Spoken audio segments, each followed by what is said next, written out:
जय हिंद दोस्तों, आज हम लोग पुनः उपस्थित हुए हैं अपने करंट अफेयर्स के सेशन को आगे बढ़ाने के लिए।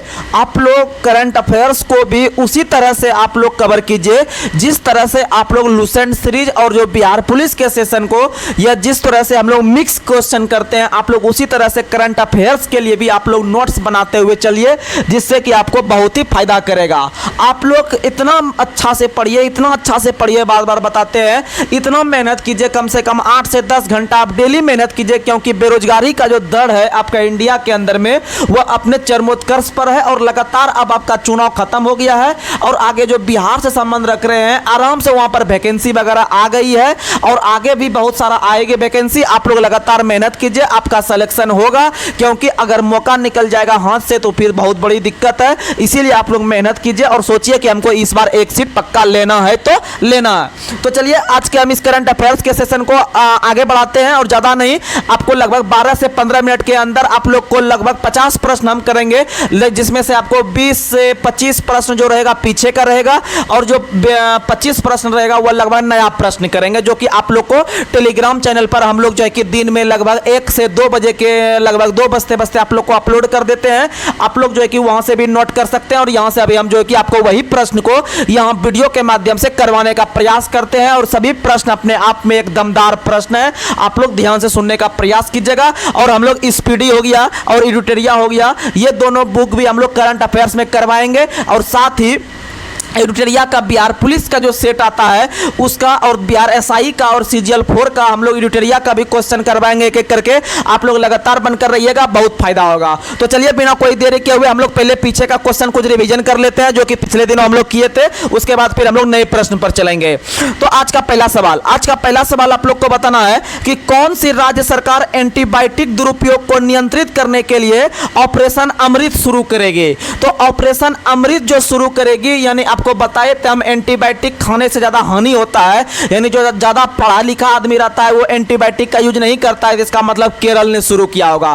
तो याद रखिएगा ऑपरेशन अमृत का शुरुआत किसने शुरू किया है? केरल ने। आगे बढ़ते हैं, अगला का सवाल कि think tank centre for research on energy and clean air के अनुसार 2023 में भारत के सबसे प्रदूषित शहर की सूची में कौन सा शहर शीर्ष पे रहा? तो याद रखिएगा बर्नीहाट रहा। कौन रहा? बर्नीहाट रहा। और बर्नीहाट जो है वो मेघालय में है। कहां में? मेघालय में है। और दूसरा सबसे प्रदूषित शहर बिहार का बेगूसराय रहा। कौन रहा? बिहार का बेगूसराय रहा, याद रखिएगा। और सबसे कम प्रदूषित शहर जो रहा वह असम का सिलचर रहा। असम का सिलचर रहा।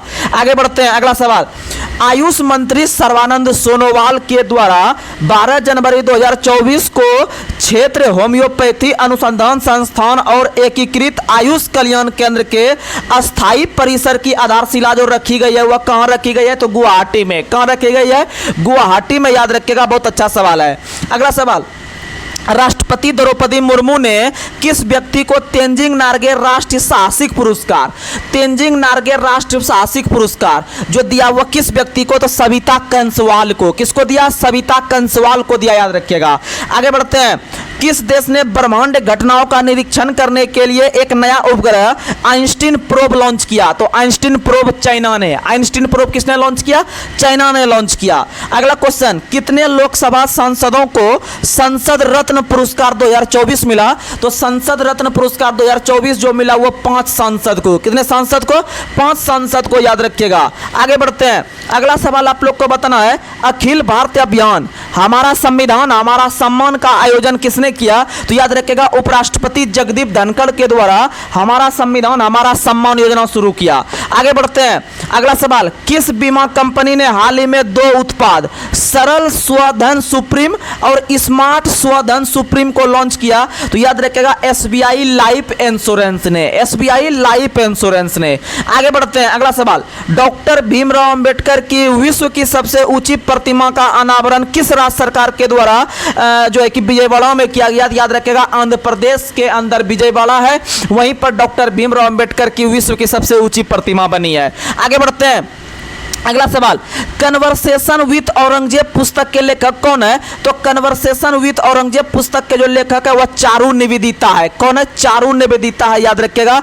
औरंगजेब करके आएगा तो चारू करके मारिएगा। आगे बढ़ते हैं, आपदा प्रबंधन में उत्कृष्ट कार्य के लिए 60 पैराशूट फील्ड हॉस्पिटल को सुभाष चंद्र बोस आपदा प्रबंधन पुरस्कार 2024 के लिए चुना गया है।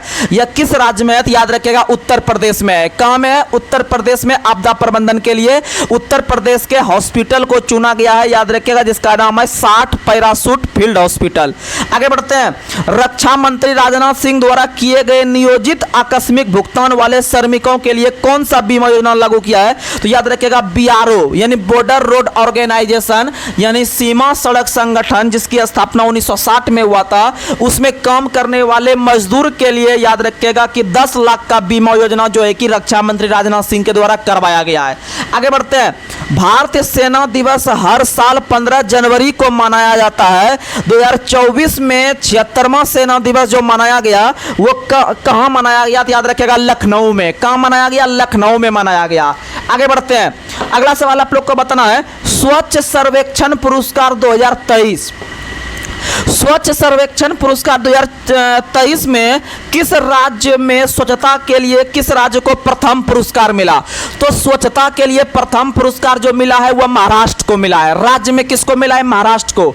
लेकिन 1 लाख से ज्यादा जनसंख्या वाले शहर में सबसे पहला स्थान जो पाया है वह किसने पाया है? याद रखिएगा इंदौर ने। किसने पाया है? इंदौर और सूरत दोनों ने पाया है। और इंदौर लगातार 7वीं बार याद रखिएगा भारत का सबसे स्वच्छ शहर बना है। और याद रखिएगा कि सबसे स्वच्छ सर्वेक्षण में पहला स्थान महाराष्ट्र को मिला राज्य में, और दूसरा स्थान मध्य प्रदेश को मिला है। आगे बढ़ते हैं। पीएम नरेंद्र मोदी ने 12 जनवरी को महाराष्ट्र के निकट नासिक में राष्ट्रीय युवा महोत्सव के किस संस्करण का उद्घाटन किया? तो याद रखिएगा 27वां संस्करण। क्या संस्करण? 27वां संस्करण का उद्घाटन मोदी जी के द्वारा जो है कि आपका नासिक के पास किया गया, याद रखिएगा। और 2024 में जो आपका थीम रहा युवा महोत्सव का वो रहा 2047 तक युवाओं का विकसित भारत।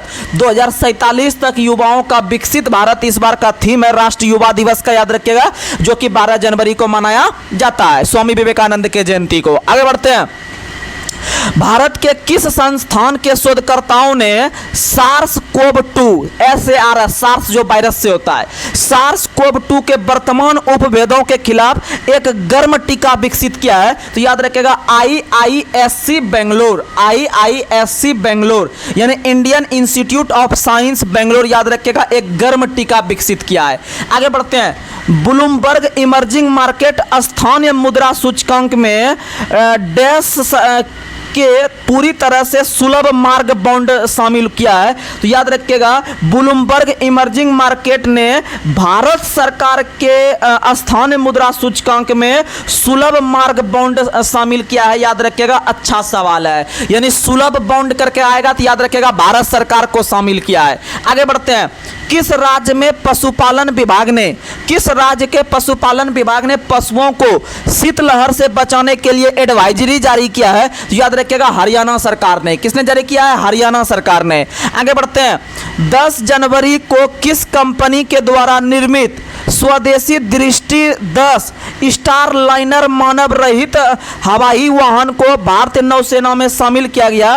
तो याद रखिएगा स्वदेशी दृष्टि 10 स्टार लाइनर जो विकसित किया है वो अंबानी रक्षा और एरोस्पेस कंपनी ने। अंबानी रक्षा और एरोस्पेस कंपनी ने, याद रखिएगा, स्वदेशी दृष्टि 10 स्टार लाइनर विकसित किया है। आगे बढ़ते हैं। अगला सवाल। जनवरी 2024 में भारत और किस देश के बीच द्विपक्षीय अंतर्राष्ट्रीय कैडेट एक्सचेंज कार्यक्रम पर हस्ताक्षर हुआ है? भारत और यूके के बीच। भारत, देखिएगा सवाल थोड़ा सा हाई लेवल का है, आपको सवाल पर कमांड रखना ही पड़ेगा अगर एग्जाम में आपको पास होना है तो। अब देखिएगा आपको हल्का हल्का क्वेश्चन जो रहता है वो तो आपको हम रटवा देंगे स्पीडी ट्यूटोरियल से, लेकिन थोड़ा सा जो ब्रांड प्रश्न रहता है जो कि किसी भी एग्जाम में मेरिट बनाने के लिए लाभदायक होता है, उस प्रश्न को आपको हम करवा रहे हैं करंट अफेयर्स में, क्योंकि यह एक बहुत बड़ा प्लस पॉइंट पॉइंट होता है, एक्स्ट्रा फैक्ट होता है किसी एग्जाम के लिए। इसीलिए आपको इस तरह का प्रश्न कॉपी में नोट डाउन करके बार बार आपको रिकॉल करना ही पड़ेगा, क्योंकि यह थोड़ा सा हम पीसीएस लेवल से आपको हम प्रश्न करवा रहे हैं, क्योंकि आपको सीजीएल 4 का जो वैकेंसी आने वाला है बिहार में, उस पर आपको कमांड रखना है, या बिहार एसएससी का हो, या बीपीएससी प्रीलिम्स का हो, या एनटीपीसी का हो। तो 2-4 प्रश्न यहां से अगर आपको फंस जाता है तो आप आराम से उस सवाल को बना सकते हैं, उसके बाद फिर आप भीड़ से बाहर जा सकते हैं। समझ में आ रहा है? तो इसीलिए आप लोग जो के लिए हम लोग यह सुविधा लाए हैं, और यह सुविधा आपको चलते रहेगा, क्योंकि हमें भी बीपीएससी का एग्जाम देना है, हमें भी वहां पर बेनिफिट होगा। तो इसीलिए हम भी यह चीज किए हैं कि नहीं, यह चीज हमें भी लाभदायक होगा, और साथ में हमारे स्टूडेंट जो हैं, हमारे छोटे भाई या बड़े भाई जो हैं, उनको भी लाभ मिलेगा। तो हम थोड़ा सा क्यों ना हाई लेवल से प्रश्न को रखें, तो इसीलिए जो है कि हम लोग यह सब प्रश्न रख रहे हैं। आगे बढ़ते हैं। अगला सवाल है, आईआईटी मद्रास किस देश के कैंडी में अपना परिसर खोलेगा? तो आईआईटी मद्रास जो है वह आपका श्रीलंका के कैंडी में खोलेगा, लेकिन इससे पहले आईआईटी मद्रास ने, याद रखिएगा, जंजीबार में खोल चुका है। जंजीबार जो है वह तंजानिया में है। तो आईआईटी मद्रास ने अपना पहला कैंपस जंजीबार तंजानिया में खोल चुका है, और वो अपना दूसरा कैंपस जो खोला है वह श्रीलंका के कैंडी में खोला है। और आईआईटी दिल्ली ने अपना पहला कैंपस यूएई में खोला है, संयुक्त अरब अमीरात में खोला है। आगे बढ़ते हैं। किस राज्य ने विवाहित महिलाओं को वित्त सहायता प्रदान करने के लिए कल्याणकारी योजना, जिसका नाम है महतारी वंदना योजना? महतारी में तो आ रहा है, तो में छत्तीसगढ़ में भी तो आ रहा है। तो महतारी वंदना योजना का शुरुआत जो किया है वह छत्तीसगढ़ सरकार ने किया है। किसने किया है? छत्तीसगढ़ ने। और किसके लिए किया है? याद रखिएगा, विवाहित महिलाओं के लिए, यानी जिनका विवाह हो गया है उस तरह के महिलाओं के लिए। याद रखिएगा कि आपको शुरुआत किया गया है वैवाहिक महिलाओं को। और याद रखिएगा, इनको जो प्रति महीना दिया जाएगा वह 1000 रुपया प्रति महीना दिया जाएगा। और वैसे महिला जो शादीशुदा है और जिनका एज 21 साल से ज्यादा है, जिस महिला का एज 21 वर्ष से अधिक है, और उस तरह के महिलाओं को भोजन वगैरह अच्छा पौष्टिक आहार खाने के लिए छत्तीसगढ़ सरकार ने महतारी वंदना योजना का शुरुआत किया है। याद रखिएगा, प्रति महीना उनको 1000 रुपया दिया जाएगा। याद रखिएगा, और क्यों दिया जाएगा? तो शारीरिक जो रहेगा आपका, जो या फिर कुपोषण के जो शिकार हो रहे हैं महिला, उनको जो है कि ज़्यादा डेवलप करने के लिए, उनके शरीर के विकास करने के लिए, और उनके शरीर में आप लोग को एक चीज़ बता देते हैं, बहुत इंटरेस्टेड चीज़ है कि पूरे दुनिया में जो भारत की जो महिला है, ये भारत के महिला में लगभग, मान लीजिए भारत के महिला में अगर 100% महिला है भारत के अंदर, तो 100% में लगभग 57% महिलाओं में आपका जितना खून का लेवल रहना चाहिए, ब्लड का लेवल या आरबीसी का लेवल रहना चाहिए, वो बहुत ही कम है। लगभग 57% में खून जितना रहना चाहिए उतना खून महिला में नहीं है। पुरुष का मात्रा सही होता है। जैसे आप लोग को पता है कि एक स्वस्थ मनुष्य या पुरुष में 5.5 लीटर खून होना चाहिए, लेकिन महिला में जो खून होना चाहिए वो पुरुषों से आधा लीटर कम होना चाहिए, लेकिन महिलाओं में उससे भी कम है। तो कितना महिला में? तो 57% महिला में जो है कि खून का कमी या आरबीसी का कमी होता है। तो इसका मतलब आपको पता है कि खून की कमी या आरबीसी की कमी को एनीमिया कहते हैं। क्या कौन सी बीमारी होती है? एनीमिया बीमारी होती है। याद रखिएगा, इसका मतलब भारत में जो है महिलाओं को उच्च पोषण दर की आवश्यकता है, उनको ज़्यादा भोजन कराने की आवश्यकता है। तो याद रखिएगा कि आपको इसीलिए छत्तीसगढ़ सरकार ने इस तरह के मुद्दा को देखते हुए जो है कि महतारी वंदना योजना का शुरुआत किया है। 1000 रुपया प्रति महीना उनको प्रदान किया जाएगा। तो आप लोग आराम से इस क्वेश्चन को कर पाइएगा। आगे बढ़ते हैं। अगला सवाल आप लोग को बताना है, राष्ट्र विज्ञान दिवस 2024 का थीम क्या है? राष्ट्र विज्ञान दिवस आप लोग को पता है 28 फरवरी को प्रत्येक वर्ष मनाते हैं। और क्यों मनाते हैं? क्योंकि उस दिन सीवी रमन ने प्रकाश के परिकिरण का, सीवी रमन ने जो प्रकाश का परिकिरण का खोज किया था 1928 में, वह उन्हीं के स्मरण में उनका जन्म दिवस 28 फरवरी को हम लोग राष्ट्र विज्ञान दिवस के रूप में मनाते हैं। और इस बार 2024 का जो थीम रहा है वह रहा है इंडिजीनियस टेक्नोलॉजी फॉर विकसित भारत। इंडिजीनियस टेक्नोलॉजी फॉर विकसित भारत इस बार राष्ट्र विज्ञान दिवस का थीम रहा है। याद रखिएगा। आगे बढ़ते हैं। किस राज्य सरकार द्वारा शारीरिक या मानसिक विकलांगता से पीड़ित वरिष्ठ नागरिकों के लिए मुख्यमंत्री वयोश्री योजना शुरू किया है? मुख्यमंत्री वयोश्री योजना का शुरुआत जो किया है वह महाराष्ट्र ने किया है। किसने किया है? महाराष्ट्र ने। आप लोग को बता दे, जिस भी व्यक्ति का एज 65 वर्ष से अधिक है, जिस भी व्यक्ति का एज 65 वर्ष से अधिक है उस प्रकार के व्यक्ति के लिए 3,000 रुपया प्रति महीना जो दिया जाएगा वह महाराष्ट्र सरकार के द्वारा दिया जाएगा मुख्यमंत्री वयश्री योजना के तहत, याद रखिएगा, यानी बुढ़ापे में जिंदगी अच्छे से जीने के लिए। आगे बढ़ते हैं। राष्ट्रपति नयाब बुकेले किस देश के राष्ट्रपति के रूप में पुनः निर्वाचित हुए हैं? तो राष्ट्रपति नयाब बुकेले राष्ट्रपति नयाब बुकेले जो बने हैं वो अल सल्वाडोर के पुनः राष्ट्रपति बने हैं। अल सल्वाडोर, आप लोग को पता है बिटकॉइन मुद्रा को आधिकारिक रूप से अपनाने वाला पहला देश जो बना था वह अल सल्वाडोर ही बना था, बिटकॉइन मुद्रा को, जो कि एक प्रकार का ऑनलाइन करेंसी होता है। तो याद रखिएगा राष्ट्रपति नयाब बुकेले किस देश के राष्ट्रपति के रूप में पुनः निर्वाचित हुए हैं? तो याद रखिएगा अल सल्वाडोर। क्या याद रखिएगा? El Salvador. आगे बढ़ते हैं।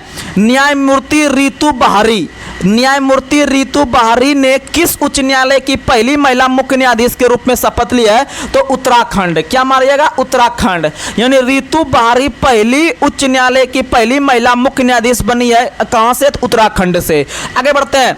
एशियाई विकास बैंक का नाम सुने होंगे आप लोग, जिसको शॉर्ट में एडीबी कहते हैं, जिसका मुख्यालय मनीला फिलीपींस के अंदर में है, जिसका स्थापना 1966 में हुआ था। तो एशियाई विकास, जिसके अध्यक्ष मासुस्को अस्काबा है। एशियाई विकास बैंक ने भारत के लिए किस व्यक्ति को अपना देश में निदेशक नियुक्त किया है? तो जैसे विभिन्न प्रकार का संस्था है, जैसे विश्व बैंक है, आपका IMF है या एशियन डेवलपमेंट बैंक है, तो इस तरह के संस्था ने अपने विभिन्न प्रकार के देश में अपना अलग अलग जो है कि प्रतिनिधि नियुक्त किया है वहां पर, क्योंकि एडीबी जो है वह विभिन्न प्रकार का लोन देने का काम करती है और उस पर जो कमांड रखती है वह अलग अलग व्यक्ति के द्वारा अलग अलग देश में नियुक्त करके। तो याद रखिएगा एशियाई विकास बैंक ने भारत में जो अपना नियुक्त किया है प्रतिनिधि, वो मियो ओका को नियुक्त किया है। किसको नियुक्त किया है? मियो ओका को याद रखिएगा। आगे बढ़ते हैं। अहमद अवध बिन मुबारक को किस देश का पीएम नियुक्त किया गया है?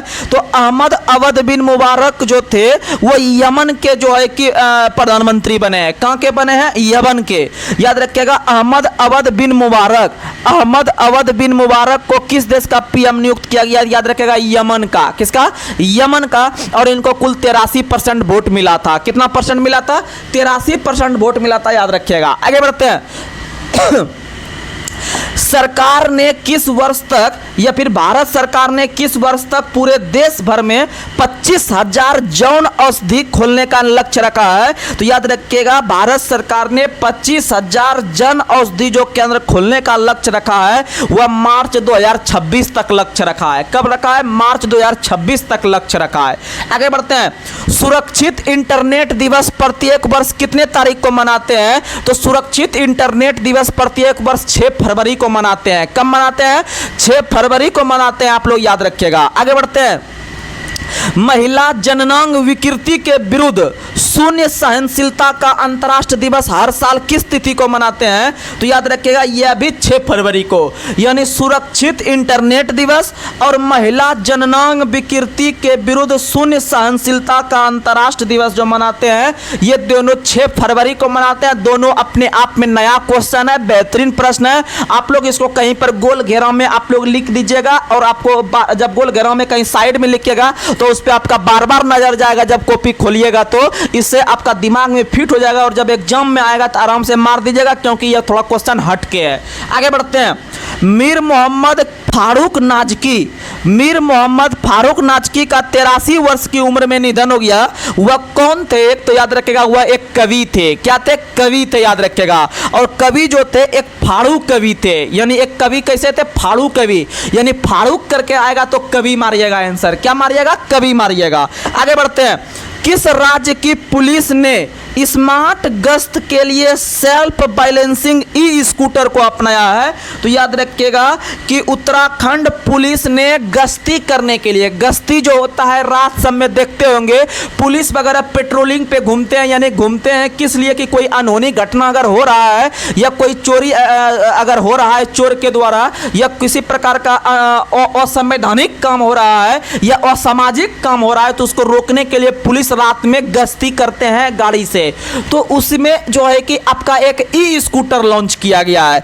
ई स्कूटर जो लॉन्च किया है याद रखिएगा वह उत्तराखंड पुलिस के लिए। समझ में आ गया? बहुत फेमस सवाल है। आगे बढ़ते हैं। NPCI इंटरनेशनल पेमेंट ने फ्रांस में एफिल टावर से यूपीआई ई भुगतान को सक्षम करने के लिए किस कंपनी के साथ समझौता किया है? तो याद रखिएगा LYRA, लाइरा। क्या याद रखिएगा? Lyra, LYRA, Lyra. आप लोग याद रखिएगा। और यह सवाल जो अभी हम किए, जितने भी सवाल अपने आप में बेहतरीन सवाल है। आप अगर जिस तरह से हम डेली आपको टेलीग्राम चैनल पे आपको हम जो है कि करंट अफेयर्स का 2 पेज भेजते हैं अपने हाथों से नोट्स बना के लिख के, यह आपको बहुत कामयाब जो है कि एक दिन मिलेगा, क्योंकि अभी जो हम जनवरी से यह सब चीज शुरू किए हैं। और देखिएगा अभी आपको जो दिसंबर जनवरी तक एग्जाम होगा वहां तक आपको लाभ मिलेगा। और यह चीज हम कभी बंद नहीं करेंगे, क्योंकि करंट अफेयर्स एक ऐसा टॉपिक है, अगर आप छोड़ दीजिएगा 1 महीना तो फिर आपको ढलने में उसको समय लगता है, उसको समझने में समय लगता है। इसीलिए आप लोग लगातार बनकर रहिएगा, आपको फायदा होना आवश्यक है, इसमें कहीं कोई शक नहीं है। तो चलिए हम आज के सेशन को यहीं पर समाप्त करते हैं। आप लोग अपने स्वास्थ्य का ध्यान रखते हुए पढ़ाई अवश्य कीजिएगा, क्योंकि पढ़ाई अगर नहीं कीजिएगा तो फिर आप पीछे पड़ जाइएगा। जब पीछे पड़ेगा तो जॉब नहीं ले पाइएगा, उम्र निकल जाएगा, तो फिर गांव समाज सिर्फ आपको ताना मारेगा। इसीलिए आप लोग जो है कि अपने माता पिता को ध्यान में रखते हुए, अपने घर परिवार को सुरक्षित रखते हुए आप अपना तैयारी कीजिए और अपना एक सरकारी नौकरी घर में अपने माता पिता के लिए दिखाइए कि आपके बेटा में भी इतना दम है कि जो कि आपका एक सम्मानित पद आपको गांव में दिला सकते हैं, एक अलग स्थान आप लोग रखवा सकते हैं अपने माता पिता का। क्योंकि एक बार आपको जब जिंदगी मिला है तो अपने माता पिता के लिए कम से कम इतना सा काम आपको करना ही पड़ेगा, इसमें कहीं कोई शक नहीं है। आप इसमें निगेटिव थॉट में नहीं रहिएगा कि मेरा जिंदगी ऐसे कट जाएगा, ऐसा नहीं कटने वाला है। आप एक मध्यम परिवार के जो है कि जन्म लिए व्यक्ति हैं, तो आपको सफलता मिलना ही चाहिए, इसमें कहीं कोई शक नहीं है। तो चलिए हम आज से यहीं पर अपने सेशन को समाप्त करते हैं। तब तक के लिए जय हिंद, जय भारत, जय बिहार।